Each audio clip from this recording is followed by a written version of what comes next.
All right, we're live now.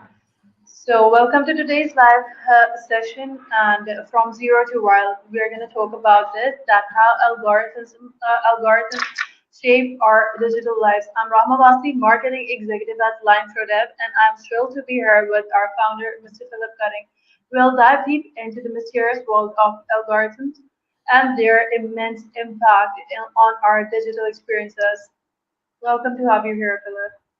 Thank you, dear, for the warm introduction. And I'm eager to explore this topic with you and our audience. Algorithms are often behind the scenes, and they influence a lot what we do and how we live our lives without us ever seeing it. So it's fun to get in the conversation about this. And that's great. Let's start with the basics, Phil. Many of us use the term algorithm daily. But what exactly is an algorithm for you, and how does it shape our digital interactions? Okay, so great question.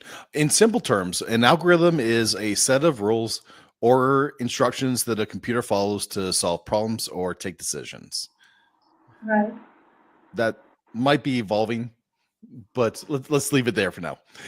And online, these algorithms determine everything from what content we see on social media to the ads we encounter, even to the news that we get and the people that we're introduced to and the services that we get to see.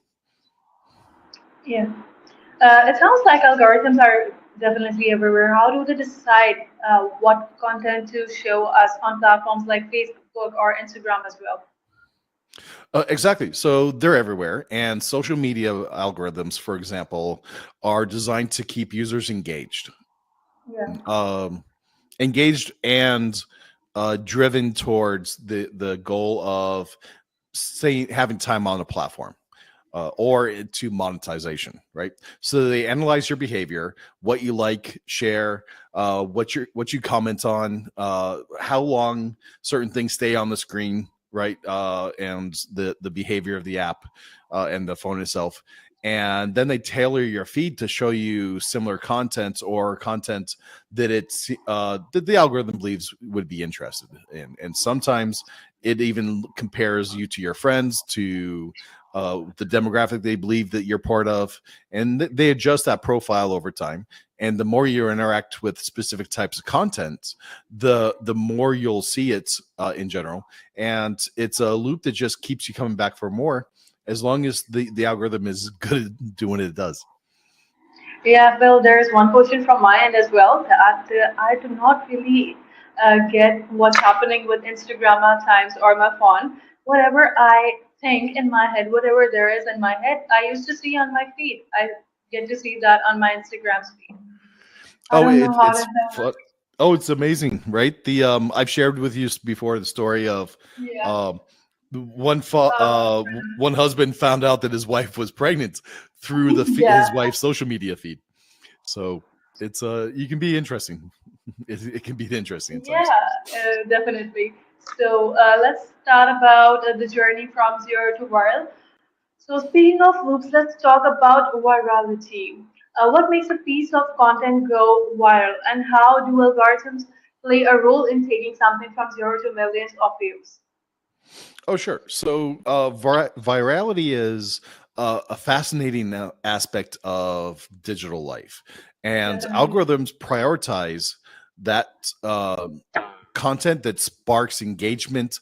You know, likes, shares, dislikes, comments, right? Anything that keeps people's blood going enough to stay on the platform, it thrives for that, right? For good or bad.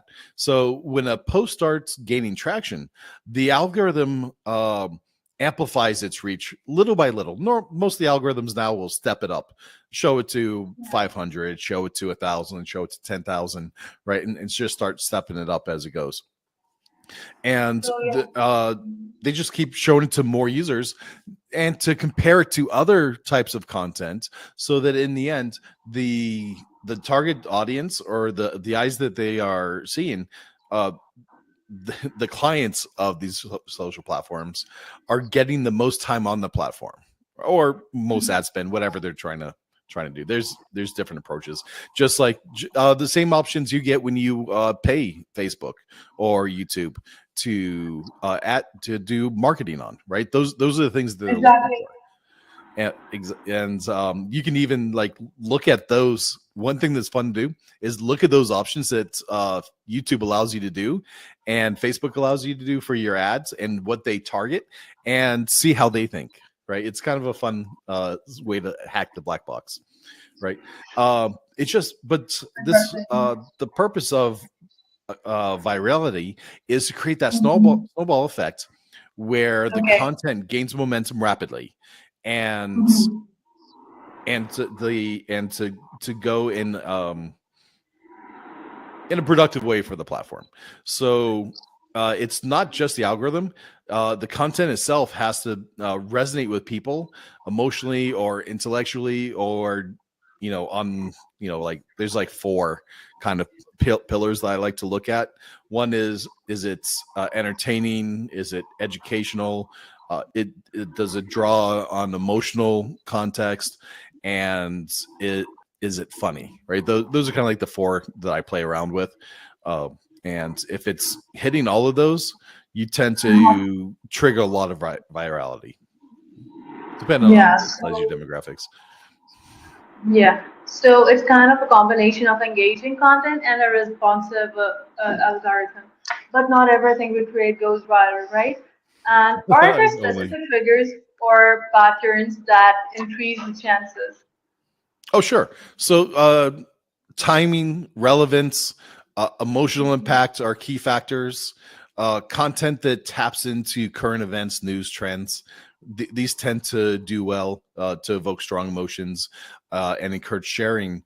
And more likely are to go viral. Look at what's being shown in your feed, right? There's a mixture of stuff that's viral, and there's a mixture of stuff that they're testing in there, and you can tell by the number of views what it is. If it's just got a few views, they're testing it out, right? If it's got millions of views, it's gone viral. And look at the patterns of what it is, and see if it's see if you can pick out those patterns and what's making that go viral. Right. So let's shift the gears to our personal and professional impact. How do algorithms affect our personal decisions, and from the products we buy to the news we consume? Okay, sure. So algorithms are powerful influencers. Uh, they curate the information we see, often reinforcing our existing beliefs and preferences, and this can lead to an echo chamber where we're only exposed to certain views or products that align with our previous behavior or the behavior that we're being drawn into. For businesses, understand this is critical, and it allows us to create content that and marketing strategies that align with the algorithm's preferences to help reach our target audience more efficiently. Yeah, that makes sense, I believe. And do you think there's a downside to this algorithm-driven world, especially when it comes to creativity and authenticity in content creation? Definitely. So while algorithms can help content reach wider audiences, there's a risk that creators may. There's two big risks. One is that they may prioritize algorithmic friendly content over authenticity, and this can stifle creativity. It can lead to homogenized content, and creators and businesses need to find that balance between being savvy about the algorithms, but also maintain their unique voice and vision. And the second risk is that you're pushing content to the wrong audience, and it's not going to serve your purpose, right? So, on a side Absolutely. note that I don't too often touch on, but people I think understand this intuitively, is that virality is great, but it doesn't help you if it's not reaching the right audience. Absolutely. And I completely agree to this that, and at Land Pro Dev, obviously, we often discuss this balance and ensuring that while we optimize for the reach, we stay true to our core values and messages well. Let's touch on the ethics now. with algorithms having so much control over what we see and do online, what are the ethical considerations we should be aware of? Oh, sure. So, ethics are a major concern in every industry, but especially when it comes to public facing um, environments like advertising and all the social networks. Algorithms can perpetuate biases. They invite privacy, and they even manipulate behavior. uh, a lot of times my wife will say, "Hey, Phil, I said something, and they showed me commercials about it." Right. Well, I think this is somewhat true. I think it's more true that they influenced her, uh, her, her her scope of view, and she started thinking about this, and then talked about it, and then saw more of it because she started noticing it. So, Yeah, that's a I powerful point. Yeah. Yeah, yeah. So, um, just we all know how Facebook did experiments on people to make them more angry, right? And it worked, right? They're able to feed in certain biases.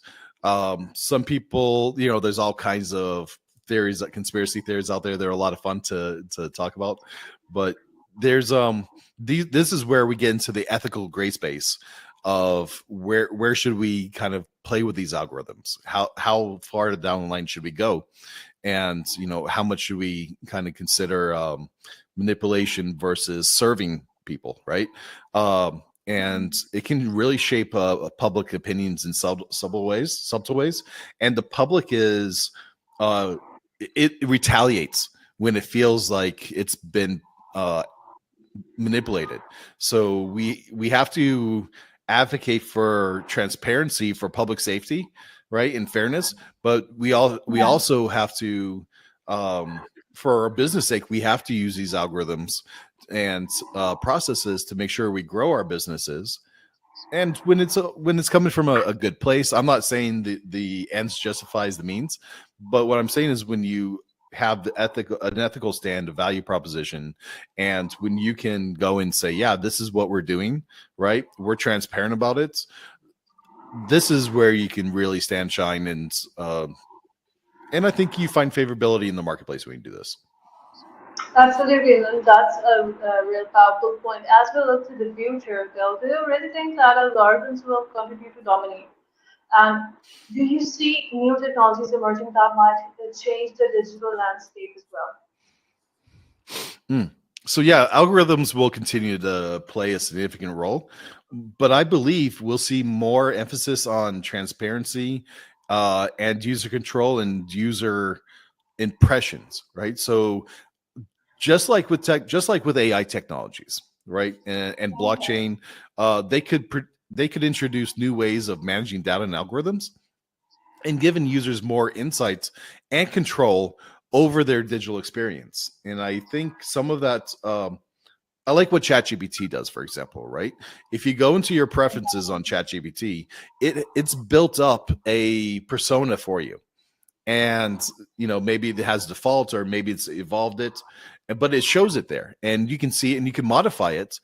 And with this transparency, and I think this is a high level of transparency that we should all try to apply in our businesses when we're making software apps and doing our businesses, that you're transparent, you allow the user to dictate a lot of what he's looking for while you maintain your own profiles, right? You give them the freedom to see what's collected, to see how it's being used with you, and to allow them to adjust their preferences so that uh, they're able to say, no, I want this, or this is how I want to be perceived, and this is my impression. So sometimes we get it wrong, right? Sometimes the algorithm will get it Yeah. wrong, and people can speak up and should have some voice behind that. And these are just uh, the things that in the future will address some of the ethical challenges that we've discussed. It's going to be a progression. Yeah. And definitely, it is going to be one, and it's exciting to think about on what's on the horizon. As a company, Lamp is definitely committed to staying at the forefront of these developments, ensuring that we leverage technology responsibly and effectively. Now let's open ourselves to the audience and let's take some questions from them now. My favorite So, part. what are we've gotten some questions from them for you, and what are the key factors that determine whether a piece of content goes viral? I think some of the key factors are first that it follows the principles and the guidelines of the platform. The second is that you have a message that is clean and easy to understand. And if it's entertaining or emotionally driven, or it's got some kind of strong emotional kick to it, right? And I prefer to like kind of go with comedy or desire, right? Or even like teaching, but with a passion, right? Whatever it is, that strong emotion tied with a mission really helps people fall in to get into it quick. And if you can make it entertaining, short, get rid of the fluff, these are all things that help. If you look and make sure that you have good images, cover images. Make sure that you have good subjects that will draw people into it, and make sure that right away you provide value so that people don't hop out of it real quick, right? So go back and look at your content and see if it would draw you in, right? Because if it's not going to draw you in right away, then cut it a little bit, rearrange some things, right? Do a little bit of editing to get that message out there quickly to draw people in, and or give some curiosity. Curiosity is another emotion that's a strong emotion that helps keep people engaged. So those are a few little tricks to do. One thing that's hard to do is if you're the voice of your content, is to get used to hearing your voice, right? And in the beginning, that's super hard, because what happens is we're used to hearing ourselves in one way, right? We hear Yeah. ourselves vibrations in our head, and we have our own kind of impression. It tends to be a little deeper and a little different than what the whole world hears. So when you listen to yourself on the recording, this is how the world hears you, right? So right off, you have an instant dislike for it, because it doesn't sound like you as you know yourself. But as you listen to your content and you listen to your voice, you'll get used to it, and that cognitive dissonance is going to reduce. And then it's easier for you to look back more critically at your content. But if you're from the people that hate hearing your voice off of a recording, just listen to it more, know that you're beautiful, and God gave you this voice, and just love it. People love you that way. That's a tremendous answer to those questions. Great. And how do social media algorithms really prioritize content on a user's feed? Okay, I heard, how does social media platforms prioritize content on the user's feed? Yeah. All right, so each platform is a little different, and that's kind of their magic sauce.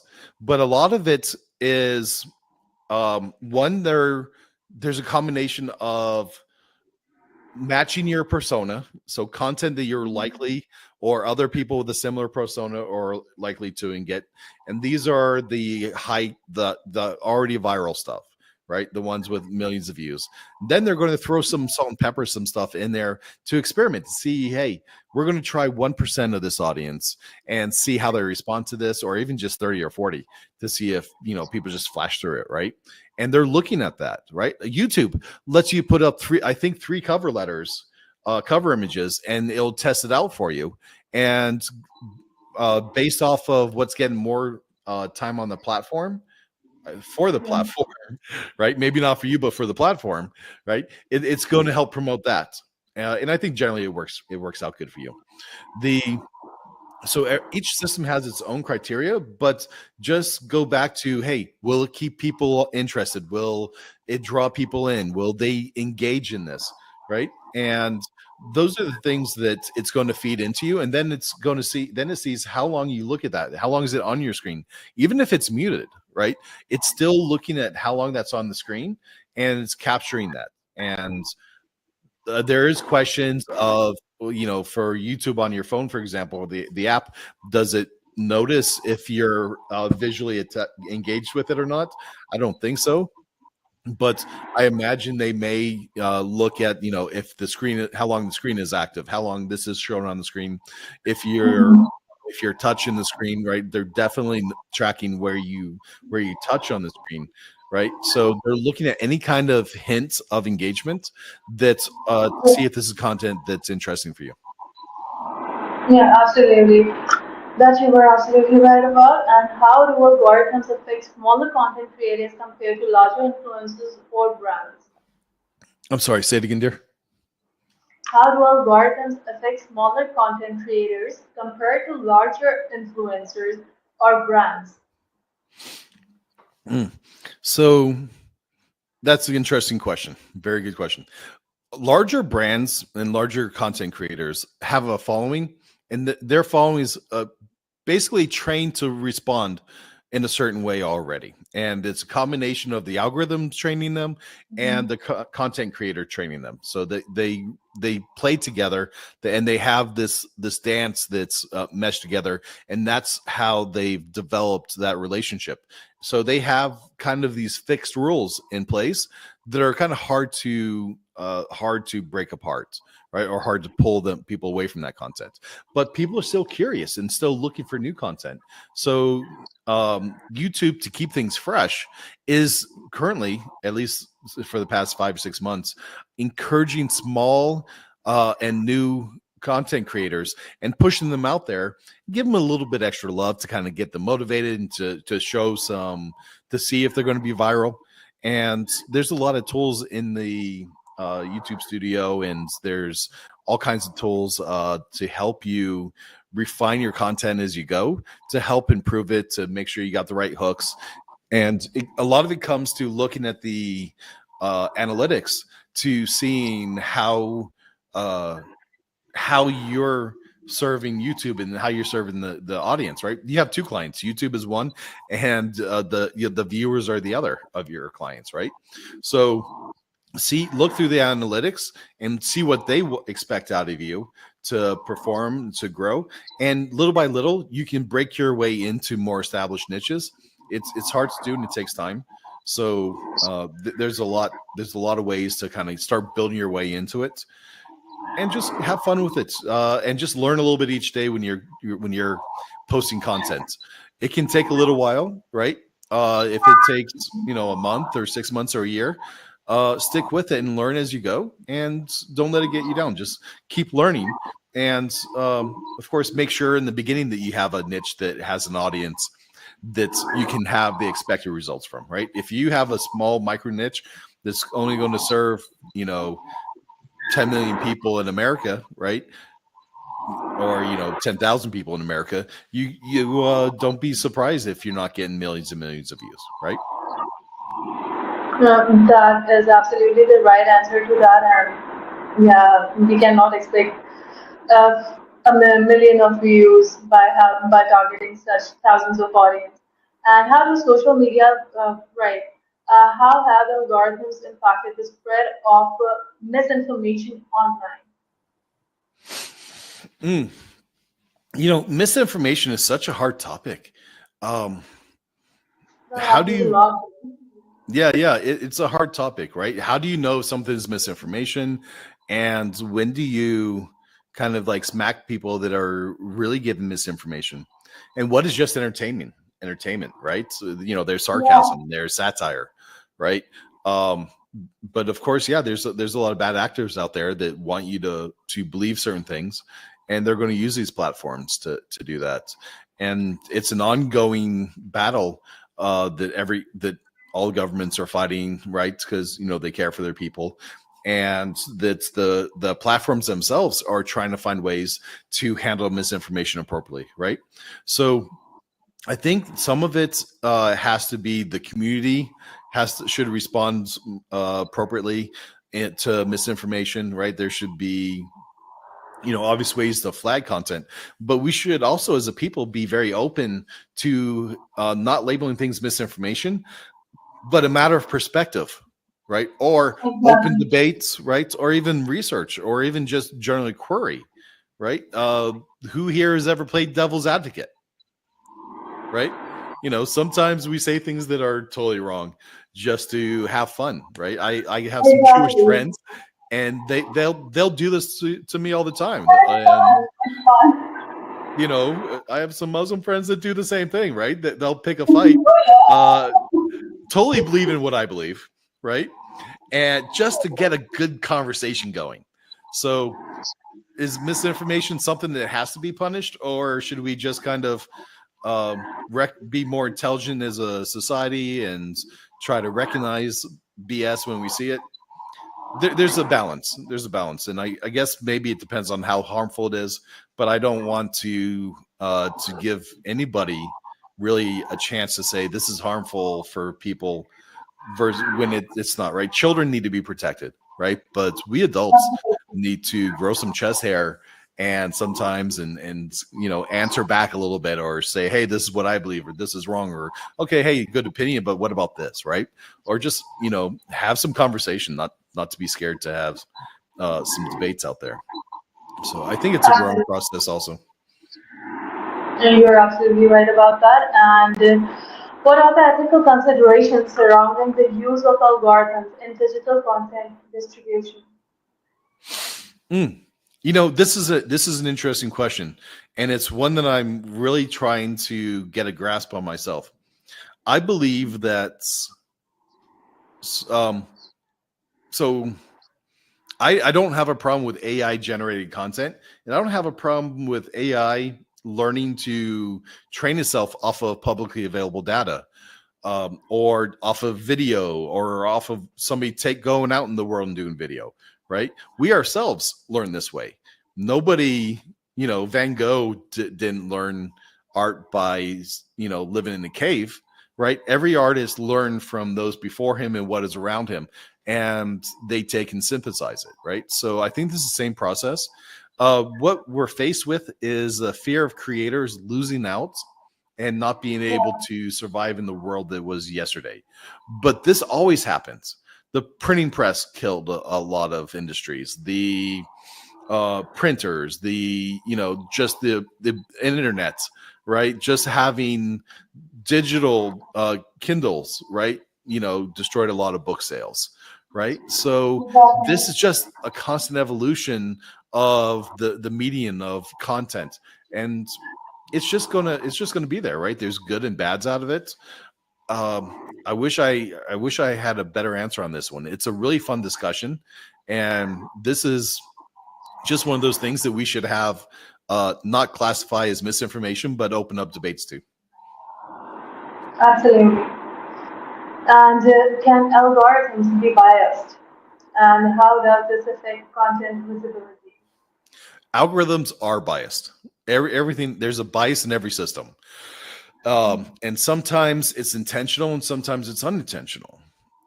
We saw what Google's AI system did just recently with all the color people being published throughout history, where they those presidents and peoples weren't of that Yeah, versatile.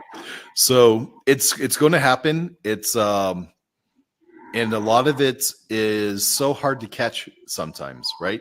So I think that's another reason we want to be transparent about how we build these public facing algorithms. We so in America we have uh this open space, this open forum. I'm drawing a blank on what it's called, right? But Facebook is supposed to be like an open forum. That's why you can't sue it for pushing out information, right? But when it starts creating biased algorithms, right, and then when it starts pushing its influence and blocking users that shouldn't be blocked, but it says so yeah, it can because it's a private business, it's no longer this open community and this authority that it carries. So we have to look at this also in a legal perspective of, are we right. creating systems and environments where bias is promoted to serve certain groups of people? And I think we should always be careful whenever we allow that to happen, and even when we let ourselves have biases. Right? It's a hard thing to catch your own biases.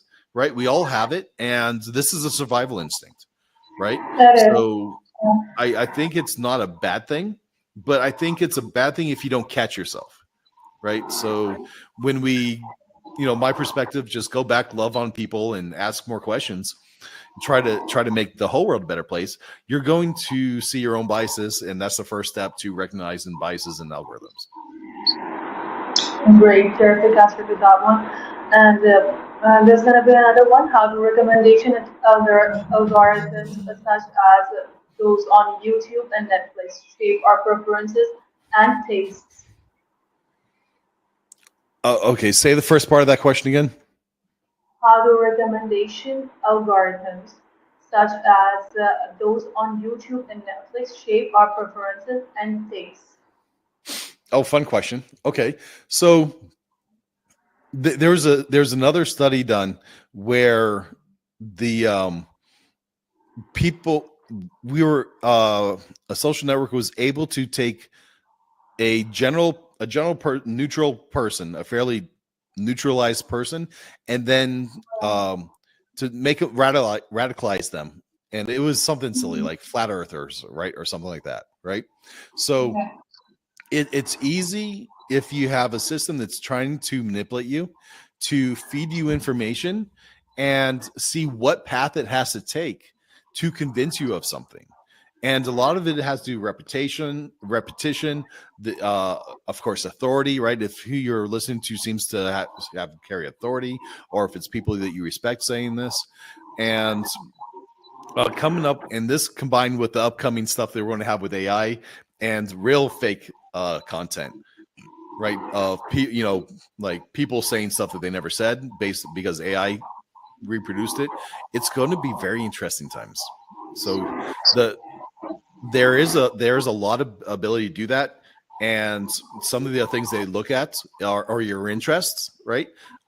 They look at the interests of your friends. So interestingly, they can map your location based off of where you're at, your Wi-Fi signal and stuff. A lot of navigation uh, Okay.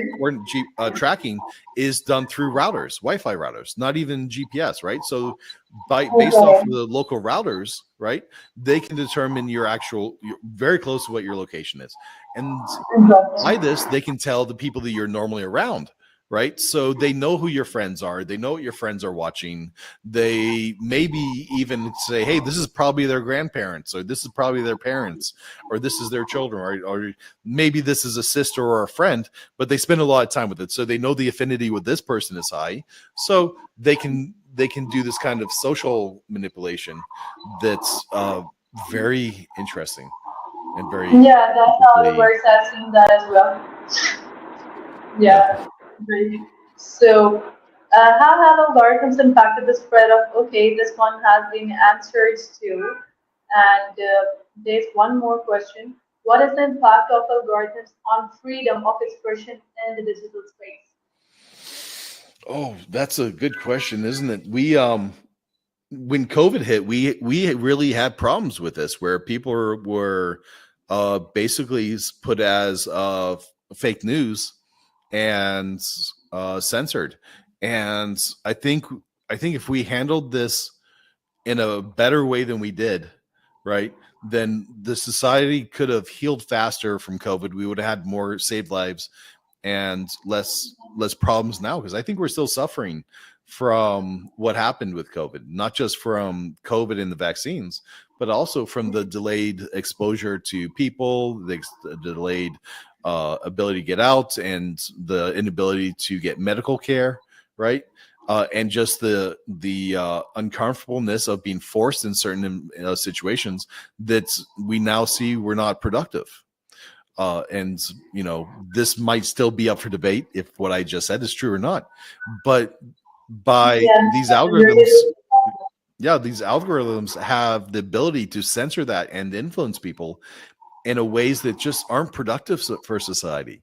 So I think it's something we have to really be aware of and to just not allow, right? I think as a society, we have to say, if the platforms that we're in and the government that we're with is doing this, we need to stand up, we need to speak out, and we need to make it so that this does not happen. We have to be free people.